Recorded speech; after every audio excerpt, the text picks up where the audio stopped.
শুরুতে দেখতে পাচ্ছেন গ্রাজুয়েশন পাস, আবেদনের শেষ তারিখ হচ্ছে 14 মার্চ 2024। এখানে গ্রাজুয়েশন এবং পোস্ট গ্রাজুয়েশন উভয় আবেদন করতে পারবেন ব্র্যাক এনজিওতে।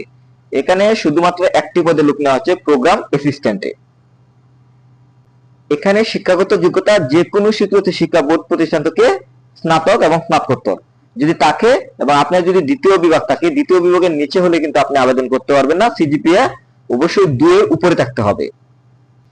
এখানে স্যালারি দেওয়া হবে, যারা স্নাতক আছেন তাদেরকে 26,000 টাকা স্যালারি দেওয়া হবে, যারা স্নাতকোত্তর আছেন তাদেরকে স্যালারি দেওয়া হবে 32,000 টাকা। এখানে নারী এবং পুরুষ উভয় আবেদন করতে পারবেন। আবেদনের শেষ তারিখ হচ্ছে 14 মার্চ 2024 এবং এই আবেদনটি অনলাইনের মাধ্যমে করতে হবে।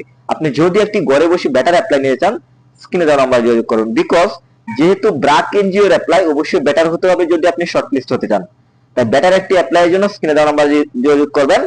এবং সেই সাথে আপনি যদি একটি প্রফেশনাল সিভি নিতে চান, আপনার চাকরি পাওয়ার সম্ভাবনা অনেক গুণ বাড়িয়ে দিবে একটি প্রফেশনাল সিভি।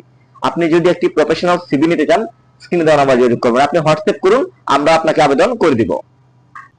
এই যে স্ক্রিনে দেওয়া হোয়াটসঅ্যাপ নাম্বারটি দেখতে পাচ্ছেন, এই হোয়াটসঅ্যাপ নাম্বারে যোগাযোগ করুন, আমরা আপনাকে আবেদনটি করে দিব।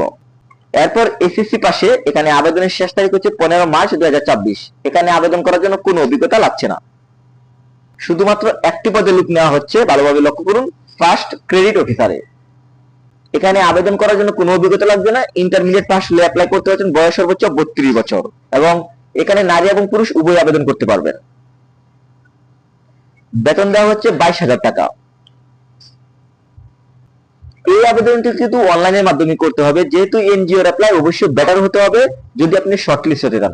বেটার একটি অ্যাপ্লাইয়ের জন্য এখানে যে স্ক্রিনে দেওয়া নাম্বারটি দেখতে পাচ্ছেন, এই স্ক্রিনে দেওয়া নাম্বার যোগাযোগ করবেন, হোয়াটসঅ্যাপ করুন, আমরা আপনাদেরকে আবেদনটি করে দিব।